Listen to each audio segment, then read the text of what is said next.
yang haus akan ampunan Allah ini ditawarkan oleh Nabi SAW. Ala adullukum, maukah kamu aku tunjukkan suatu amal ma yamhullahu bihil khataya, yang sanggup dapat menutupi, mengampuni dosa kamu yang lalu, wa yarfa' bihi darajat, dan dapat menaikkan derajat kamu di sisi Allah. Ini orang sampai pada titik awal, titik nol, tak ada lagi harkat martabatnya di hadapan Allah Ta'ala, karena perbuatan dari mulai syirik sampai membunuh, sampai makan riba.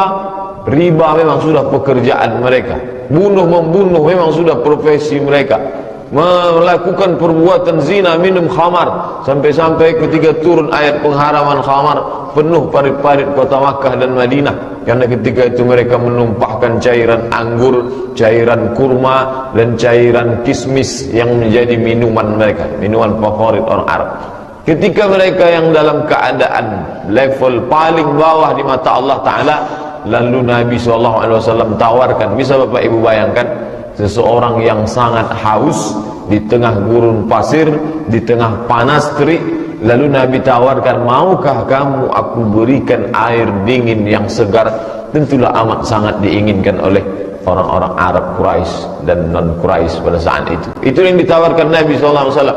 Ala adullukum, maukah kamu aku tunjukkan ala sesuatu ma yamhullahu bihil khataya, amal ini bisa menutupi, mengampuni dosa kamu, masa lalu kamu yang begitu hitam kelam, wa yarfa' bihi darajat, tak hanya sekedar masa lalu, tapi untuk masa yang akan, yarfa' bihi darajat, dan mengangkat derajat tingkatan di hadapan Allah Subhanahu wa ta'ala. Maka apa jawab sahabat? Qalu, mereka menjawab, bala ya Rasulullah, ya kami amat sangat menginginkan itu. Apa dia amal yang dapat menutupi dosa masa lalu dan mengangkat derajat kami di masa yang akan datang? Bala ya Rasulullah, kami ingin mendengarkan itu. Apa dia ya Rasulullah? Maka Rasulullah pun menyebutkan beberapa amal. Dalam hadis ini ada 3 amal yang disebutkan Nabi SAW. Inilah yang akan kita kaji insyaAllah beberapa menit ke depan. Yang pertama kata Nabi SAW, isbaghul wudu' alal makari. Isbagh, menyempurnakan. Itmam, makna kata isbagh, isbaghul wudu' alal makari, menyempurnakan wudu. Kapan wudu itu disempurnakan? Alal makari, pada saat-saat tak menyenangkan. Makari, kita selalu menyebut makruh, bentuk jamaknya makari, sesuatu yang tak menyenangkan. Kapan itu? Pada saat kondisi musim dingin, yang sangat dingin. Ketika dingin orang takut menyentuh air. Kalau sudah sampai dalam musim dingin, li'ila fi Quraisy, perjalanan orang Quraisy, ila fihim rihlatash syita was-saif. Syita itu musim dingin, saif itu musim panas. Kalau panasnya sangat panas, dinginnya sangat dingin. Bahkan di beberapa tempat waktu itu perjalanan mereka negeri Syam dan negeri Yaman, di negeri Syam itu turun salju. Palestina, Yordania, Lebanon, Suriah, itu turun salju. Ketika turun salju musim dingin, maka wudhu tak sempurna karena air dingin. Ini yang disebutkan Nabi SAW, isbaghul wudhu, wudhu tetap sempurna alal makarih, pada saat kondisi yang tidak menyenangkan. Kondisi tak menyenangkan ini sifatnya umum. Bisa jadi saat musim dingin, tapi kita tak ada musim dingin. Bisa jadi saat orang tergesa-gesa, maka tak jarang kita tengok orang wudhunya sembrono saja, sembarangan saja. Banyak anggota wudhu yang tak terkena air, tapi karena mau cepat-cepat tak lagi memperdulikan. Ini yang diajarkan Nabi SAW. Yang pertama adalah isbaghul wudu, menyempurnakan wudu alal makarih, dalam saat-saat kondisi yang tidak menyenangkan. Contohnya pada zaman Nabi adalah musim dingin yang membuat orang takut menyentuh air sehingga wudunya tak sempurna. Apa makna wudu ini? Wudu maknanya adalah al-hasan. Jadi padanan kata wudu hasan. Hasan artinya baik. Mengapa disebut wudu itu baik? Karena banyak kebaikan di dalamnya. Makna lain dari kata wudu adalah an-nazafah. Nazafah artinya kebersihan, karena di dalamnya terkandung kebersihan. Jadi makna wudu adalah al-hasan, baik, nazafah, kebersihan. Kalau dibaca dengan dhammah, wudu, dua tu maknanya. Tapi kalau dibaca dengan baris fathah, wawnya baris fathah, wudu, artinya air yang dipakai untuk berwudu. Oleh sebab itu ada istilah kita mengambil air sembahyang. Ini masuk unsur agama lain di dalamnya, menyembah sang hyang, agama nenek moyang sebelum. Tapi ketika Islam datang, maka makna air yang dipakai untuk berwudu itu disebut dengan wadu. Wudu dan wadu. Bapak dan Ibu hadirin yang dimuliakan Allah Subhanahu wa taala, di dalam wudu mengapa disebut di dalamnya ada nazafah, kebersihan? Di dalamnya tak hanya kebersihan zahir tapi juga kebersihan batin. Kalau tentang salat, ayatnya umum saja. Wa aqimus shalah, dirikanlah salat. Tak ada disebutkan ada rakaat pertama, rakaat kedua, ada sujud, ada tasyahud, ada i'tidal, tak ada. Tapi khusus masalah wudu itu disebutkan lengkap urutannya di dalam Al-Quran, tepatnya surat Al-Maidah ayat ke-6. Ya ayyuhalladzina amanu, ya orang beriman, idza qumtum ila shalah, kalau kamu mau melaksanakan salat, faghsilu wujuhakum, basuh wajah, wa aydiyakum ilal marafiq, tangan sampai ke siku, jelas batasannya disebutkan sampai siku. Wamsahu bi ru'usikum, usap kepala, kepala tak dibasuh tapi diusap. Penggunaan kata untuk wajah faghsilu, untuk kepala wamsahu, ada yang diusap, ada yang dibasuh. Kaki wa arjulakum ilal ka'bain, basuhlah kaki sampai ke mata kaki. Jadi jelas betul dalam ayat Al-Quran. Adapun penjelasannya, karena Al-Quran ini diturunkan Allah Ta'ala, penjelasannya lewat lisan Nabi Muhammad SAW. Kata Allah, wa anzalna ilaika dzikra, kami turunkan Al-Quran ini kepadamu ya Muhammad, litubayyina linnas, supaya engkau jelaskan kepada manusia. Wuduknya sudah jelas, wajah, tangan, kepala, kaki. Bagaimana detailnya? Maka dijelaskan Nabi SAW. Hadis yang menjelaskan tentang tata cara wudhu ini diriwayatkan oleh Utsman ibn Affan. Dijelaskan oleh Utsman bagaimana wudhu Nabi SAW. Maka Utsman minta bawakan air satu bejana, lalu kemudian beliau membasuh kedua tapak tangannya, tangannya dia basuh. Setelah itu dia masukkan fa'adkhala yaminahu, dia masukkan tangan kanannya, lalu dia tak langsung membasuh wajah seperti yang ada dalam ayat Al-Quran, tapi dia dului dengan fatamat madha wastan syaqa. Tamat madha berkumur-kumur, wastan syaqa istinsyaq, memasukkan air ke dalam hidung.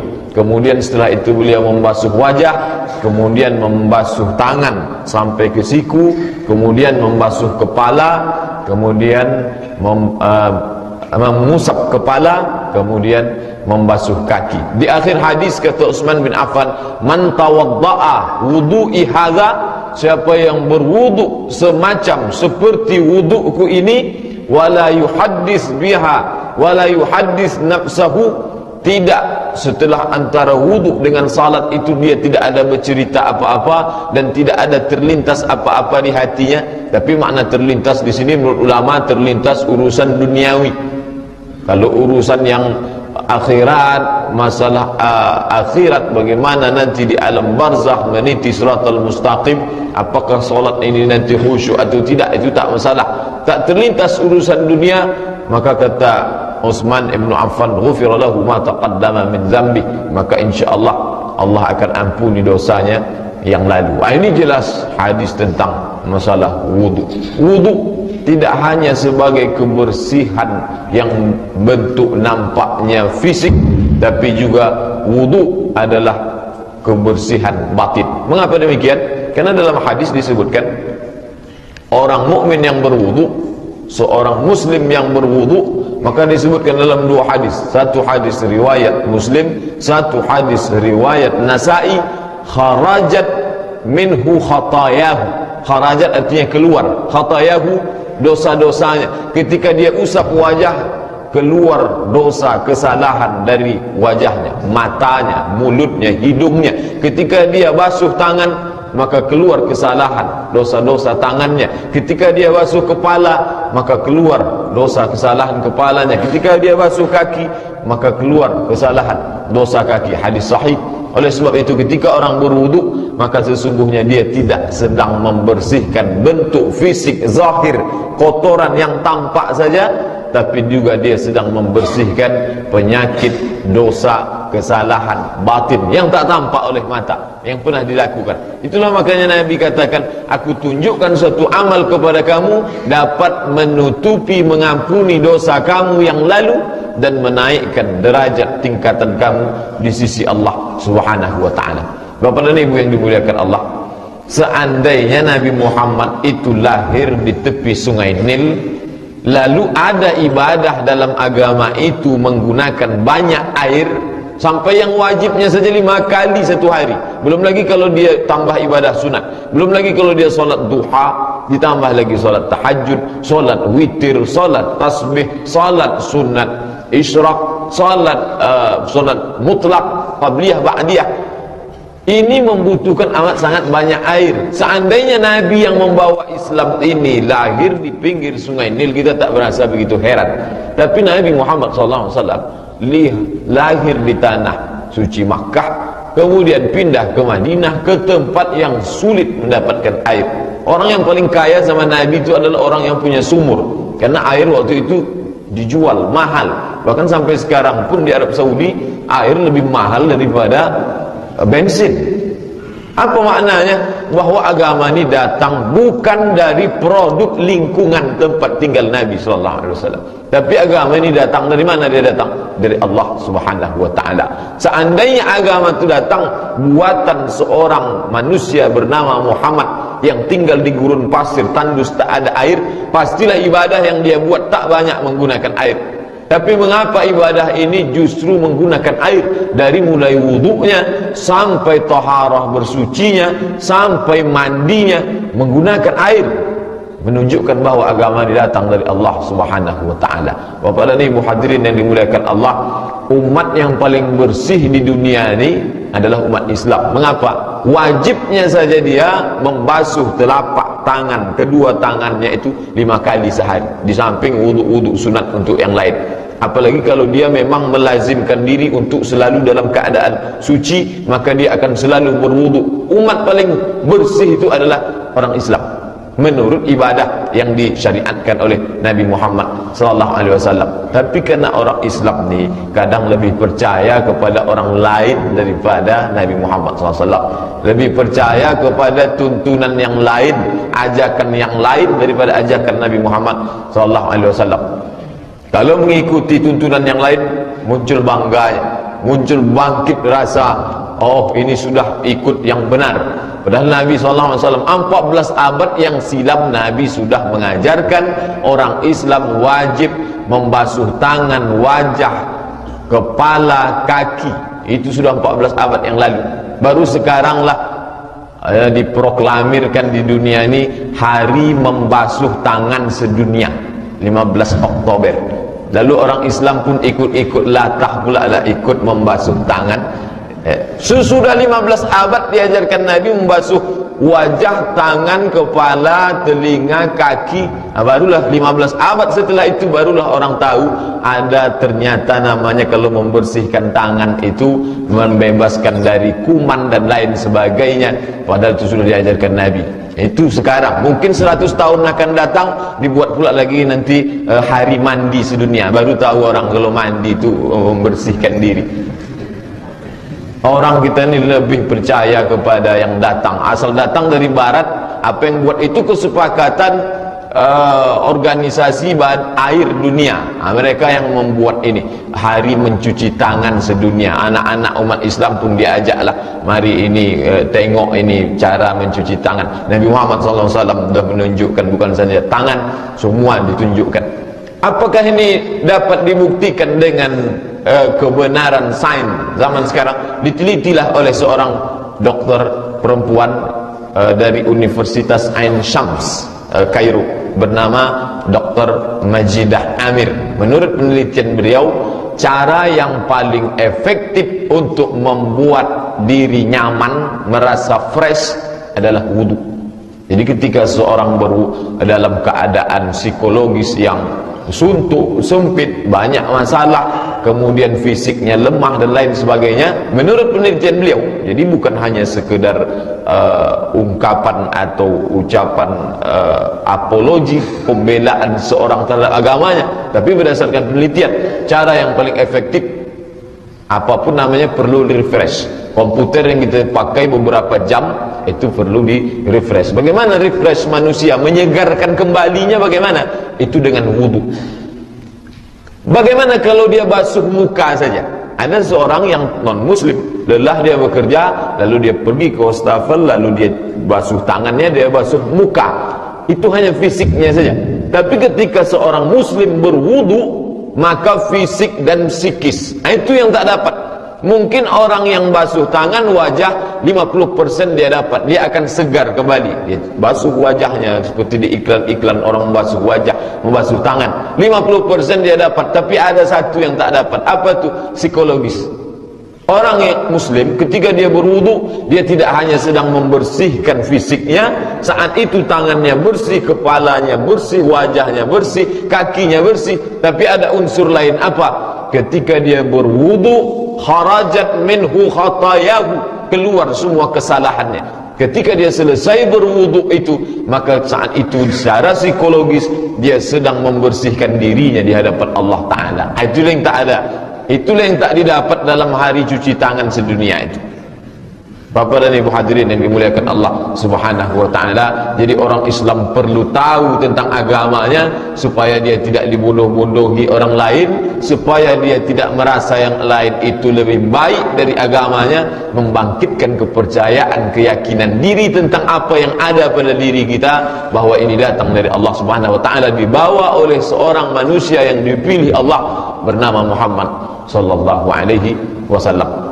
Karena wudu tidak hanya fisik, tapi dia psikis, batin. Makanya kata Nabi SAW dalam riwayat hadis Sunan Abi Daud, "Idza ghadiba ahadukum falyatawadda." Kalau kamu marah, maka hendaklah dia berwudu. Apa hubungan wudu dengan marah? Secara zahir tak ada nampak. Marah itu kan di dalam, batin. Mengapa disuruh berwudu dengan air membasuh wajah? Karena ada hubungan psikologis. Saat orang marah, maka sesungguhnya itu percikan dari api neraka. Al-ghadabu minasyaitan. Marah itu dibangkitkan oleh syaitan, lalu dipadamkan dengan wudu. Saat berwudu orang mendekatkan diri kepada Allah Ta'ala. Ketika dia mulai berniat berwudu, dia mulai dekat kepada Allah. Orang yang dekat kepada Allah jauh dari syaitan. Saat dia usap wajahnya, dia basuh wajahnya, dia basuh tangannya, saat itu dia sedang membersihkan dirinya, fisiknya, tapi juga dia sedang membersihkan batinnya kepada Allah Subhanahu wa Ta'ala. Jadi Bapak dan Ibu hadirin yang dimuliakan Allah, kalau kita tengok tuntunan salat khusyuk, dia tidak hanya diawali dari takbiratul ihram, tapi dari mulai wudunya dia sudah dibimbing untuk merasakan kedekatan dengan Allah Ta'ala. Dia basuh wajahnya dari mulai kumur-kumur, dia bersihkan lidahnya, mulutnya dari semua yang zahir maupun yang batin. Dia basuh wajahnya, dia basuh tangannya, kepalanya dan isi yang ada di dalam kepalanya, kemudian kakinya. Setelah dia bersih, barulah dia mendekatkan diri menghadap kepada Allah Subhanahu wa Ta'ala. Jadi yang pertama adalah kata Nabi, isbaghul wudu, membersihkan, menyempurnakan wudu alal makarih, dalam kondisi-kondisi yang tak menyenangkan. Makarih artinya tak menyenangkan. Sulit untuk menunjukkan bagaimana wudu musim dingin, karena kita tinggal di iklim tropis yang sepanjang usia kita dari kecil sampai sekarang hanya 30, 33, paling tinggi 35. Tapi bagi orang-orang yang tinggal di Jazirah Arab, terasa betul lah bahwa saat musim panas tak ada masalah dengan wudu. Tapi kalau sudah musim dingin, maka orang malas berwudu. Apalagi zaman dulu belum ada pemanas dan lain sebagainya. Bahkan sampai sekarang pun di masjid-masjid, kalau Bapak Ibu pergi ke Maroko, di masjid-masjid besar itu hampir di tiang ini disediakan batu besar. Saya pertama sampai, apalah batu ini? Jangan-jangan aliran baru ini lahir muncul. Ternyata batu ini untuk tayamum. Jadi musim dingin mereka tak berwudu sama sekali. Langsung dia masuk ke dalam, usap wajah, langsung ke dalam, dia usap tangan, selesai. Langsung dia salat. Bahkan suatu ketika salat tarawih, pergilah kami beberapa mahasiswa Indonesia dengan beberapa pegawai KBRI, Kedutaan Besar Republik Indonesia di Rabat, salat di Casablanca, Masjid Hasan II, masjid kerajaan. Pulang dari salat, di antara ibu-ibu bertanya, "Pak Ustaz, ada di sebelah saya, setiap selesai salam dia keluarkan dari tas dia bulat, dia usap-usap, habis itu dia salat lagi. Apa itu?" Ternyata dia bawa batu gilingan dari rumah untuk tayamum saja, untuk bertayamum. Selesai salat dia usap wajah, habis itu usap tangan, saking malasnya berwudu. Jadi ada contohnya, contoh. Ini Nabi mengatakan isbaghul wudu, tetap menyempurnakan wudu alal makari, walaupun kondisi tak menyenangkan. Kapan itu? Saat musim dingin yang sangat. Oleh sebab itu kita alhamdulillah tinggal di tempat, tapi ada juga kondisi yang membuat kita wudu tak sempurna, saat tergesa-gesa dan lain sebagainya. Oleh sebab itu kita sempurnakan wudu. Apa kata Nabi SAW? Inna ummati, sesungguhnya umatku yad'auna yaumal qiyamah, umatku ini nanti akan dipanggil pada hari kiamat. Kita ni semua akan dipanggil Allah Ta'ala pada hari kiamat. Ghurran muhajjalin, bercahaya. Apanya bercahaya? Min atharil wudu, bekas wudu. Wajah, tangan, kepala, telinga, kaki, bercahaya bekas wudu. Oleh sebab itu kata Nabi, siapa yang mampu untuk memperbanyak cahayanya, maka lebihkanlah. Falyutil, lebihkanlah. Makna lebih dari batas. Kalau batasnya hanya sini, maka dia lebihkan untuk menambah cahaya di hadapan Allah Subhanahu wa taala. Bukan berarti makna menambah di situ, menambah lebih. Oh, kalau begitu mandi aja sekalian Pak Ustaz. Bukan itu maknanya. Supaya anggota wudhu yang sudah digariskan Allah, fagsilu wujuhakum, wajah, supaya sempurna, jangan sampai ada yang kurang. Karena wudhu ini adalah syarat sahnya salat. Andai wudhu tak sempurna, maka batallah salat. Dalam hadis dijelaskan, la salata, tidak sah salat bagi orang yang berhadas malam yatawadda, sebelum dia berwudu. Oleh sebab itu wudu tak hanya sebagai ritual, mari kita fahami makna wudu. Wudu kebersihan fisik, wudu untuk menghilangkan, meredam amarah, wudu untuk sebagai sarana membersihkan diri batin kepada Allah Ta'ala. Wudu juga mendidik manusia menjadi orang yang selalu segar, menjaga kebersihan, menjaga kesucian hati dengan cara berwudu. Ini yang pertama kata Nabi. Mau menutupi masa lalu, ingin naik derajat di masa akan datang, isbaghul wudu, sempurnakan wudu alal makari, pada kondisi-kondisi tak menyenangkan. Yang kedua, wa kasratul khuta ilal masajid, kasratul khuta ilal masajid, memperbanyak langkah ke masjid.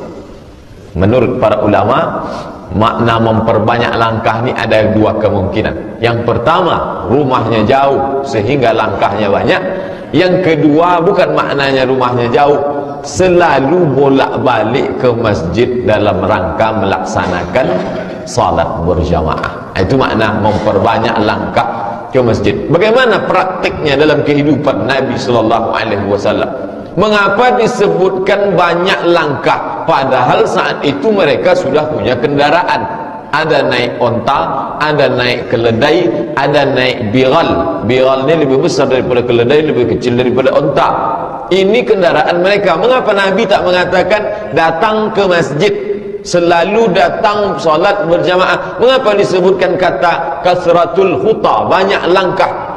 Ketika itu datanglah seorang sahabat Nabi namanya Jabir bin Abdullah, mengadu kepada Nabi, "Ya Rasulullah, rumah saya jauh, boleh tak saya jual rumah saya ini supaya saya pindah dekat ke Masjid Nabawi, supaya saya salat bisa tepat waktu dan selalu datang ke Masjid Nabawi."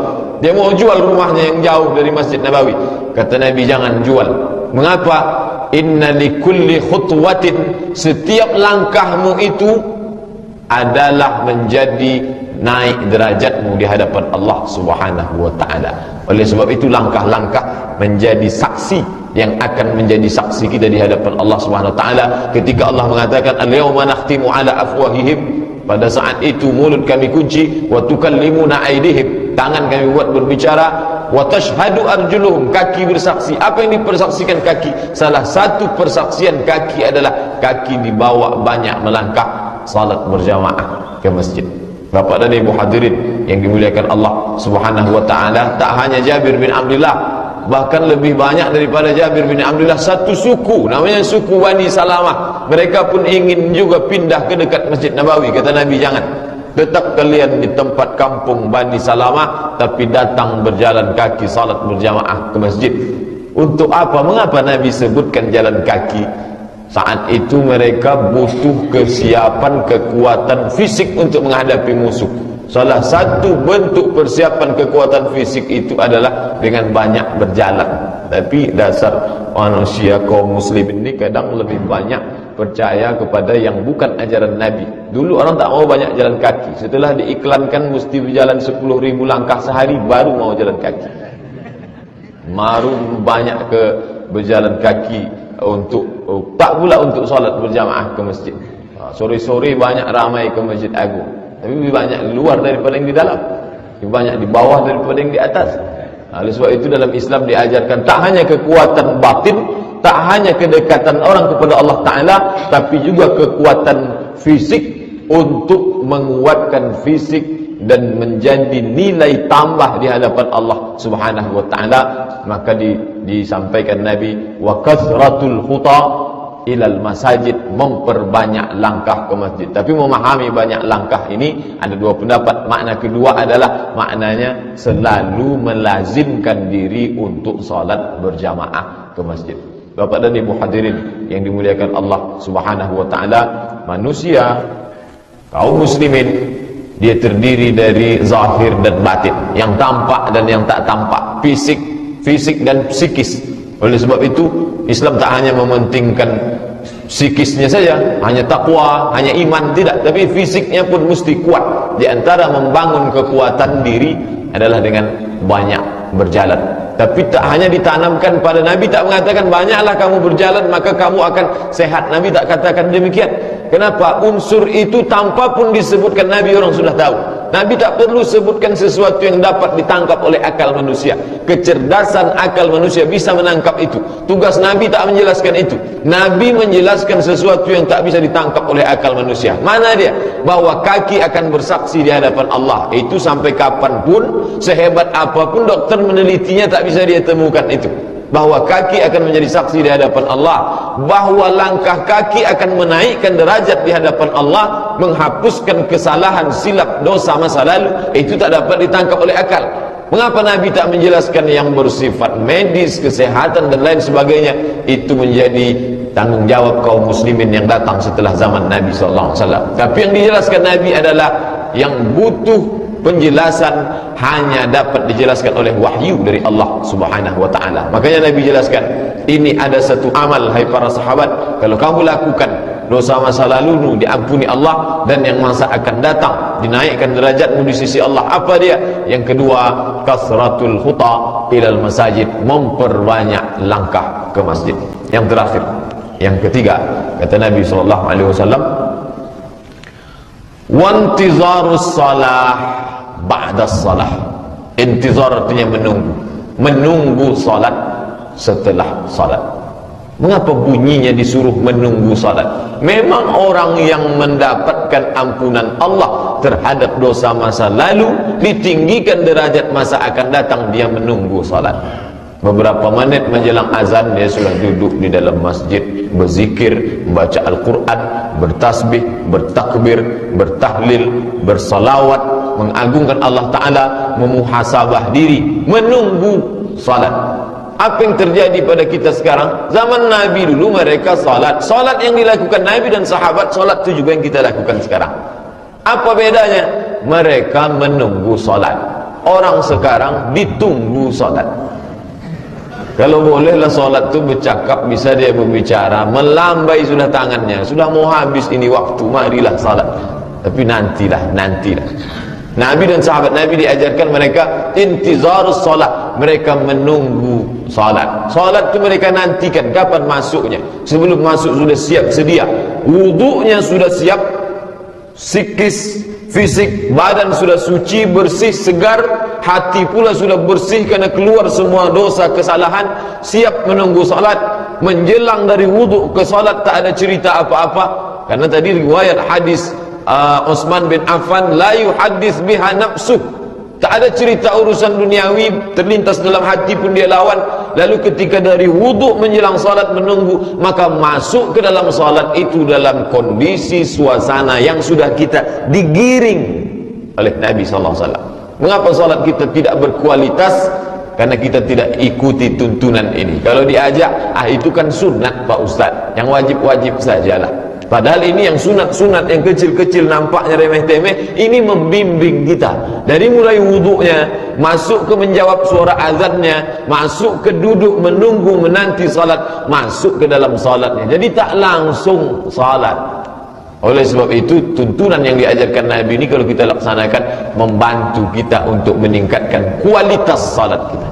Bapak dan Ibu hadirin yang dimuliakan Allah Subhanahu wa taala, intizarus salah ba'da salah, menunggu salat setelah salat. Oh, kalau begitu orang Islam duduk saja di dalam masjid berzikir mengingat Allah, tak dapat dipahami seperti itu. Jangan ditarik kesimpulan dari satu hadis lalu tarik kesimpulan. Baca hadis, baca terjemahnya. Oh, kalau begitu orang Islam duduk saja menunggu salat, habis itu tunggu lagi. Baca ayat bagaimana Allah mengatakan fa idza qudiyatis shalah, apabila orang sudah melaksanakan salat fantashiru fil ard.